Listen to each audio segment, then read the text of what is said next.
What do Elon Musk and Tinder have in common? They both nailed it with creative strategies to reel in investors. Musk wowed with his transparent master plan blog posts, while Tinder's addictive swiping feature made it irresistible to investors looking for innovative and scalable technology.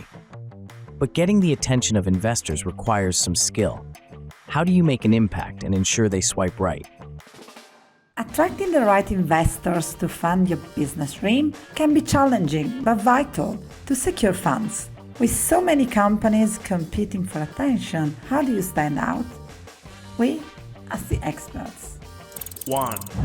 They have investor events. So you can go to investor events. You can literally look up investors and cold email them, cold call them. But just remember, you're going to be in a pile of bunch of people doing that. So there's nothing special out of the gate. Does that work? Yeah, it absolutely works, right? But it's not going to be like you send one message and all of a sudden you just end up with $30 million.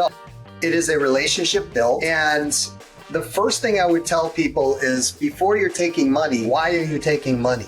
In other words, you can internally fund things, externally fund things. A lot of times people think they need to externally fund things. So if you have a software project, why not pre-sell that to see if the market's even going to accept it? So what do you need to pre-sell that? You can design out very inexpensively what the software does, create a presentation around that, and then ask people to be some of the founding members and the pre-investors in that process, right? You don't have to give equity away, but when you go talk to an investor, it's a very different conversation when it's like, look, we have 1,300 people on our system right now. Then we have nobody, and this is just an idea. Because when we have nobody and it's an idea, the investor's gonna go, high risk, unproven. So if I give you the money, I want a big chunk of this, or I want you to put your house up, or I want you to put that up. What am I going to get my money back from, right? How quick am I getting my money? 2. We look for investments, make sure that you build a very credible business model. In our case, we have a number of different revenue streams. We also have a clear idea about how much it costs to acquire a customer. All of the details are critically important day one. Number one, you might be wrong in your assumptions, but it shows that you've thought through the problem and you've thought through the details. That's probably the most important aspect of any business model at the beginning. None of those business models are likely going to be the actual end result. You hope that you've built it in such a way that you far exceed the expectations, but they all change the minute you open up the door and you start your business. But do build an interactive, clear business model, and then also do build a pitch deck with a professional who has actually pitched to investors before, and they understand the cadence and the time of how that pitch is put together so that it builds the story for your ask. I did that with a guy about a year ago for Pro Valet, and his insight was invaluable. I couldn't believe how much money I was paying him, but what I will hopefully tell you in a year is that I can't believe how inexpensive it was based on the results. So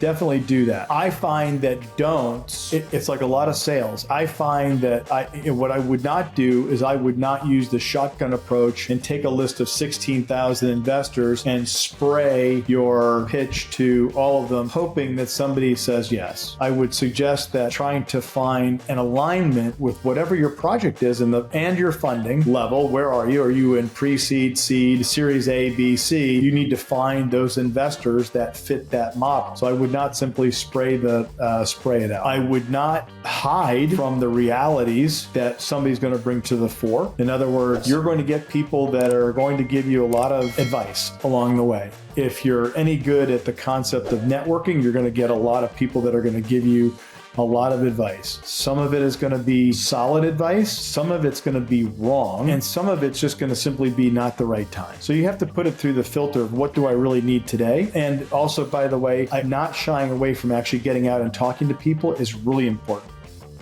3. My initial investors were founded through my business partner, Jim Landis. These are people who've invested in other projects he's had in the past. And those are your angels out there. These are the guys that are putting in a huge bulk of the money. But after a while, he said, I was looking at my company. Remember, this is the first black-owned scotch.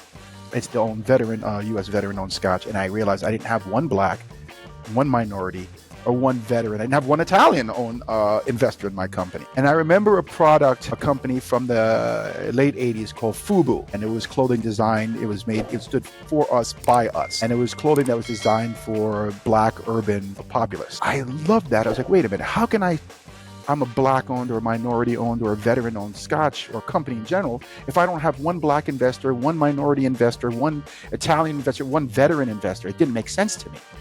So after looking through the investors and what the minimum investors were, I was like, wait, I see this now.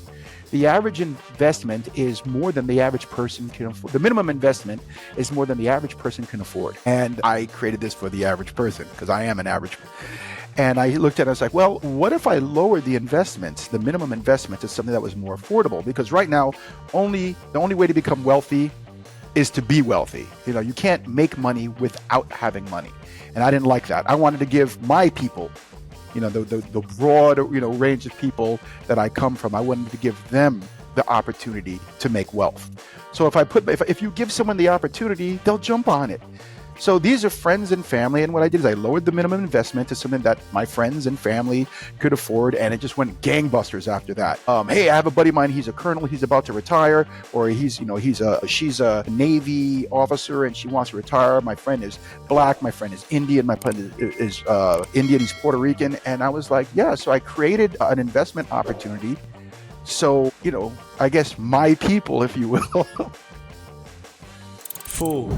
I think is really selective to who we present as investor. I think that's what we learned. At the very beginning, we really get as many people we can present. Again, we go for big names who have so many brands in the line to present to them, want to work with them, right? That's we went. And I think that if we ever need a second round, that's what we would probably avoid, just really selective who you go present and who you think has the highest chance to be interested in your business and you as founders. The Best of Business show is brought to you by the BASA Awards. The BASA Awards exist to recognize, reward, and promote exceptional small businesses. We run 4 award programs: Best of America, Best of Australia, Best of Canada, Best of UK. Remember, it's strictly for small businesses only. Nominate your business today.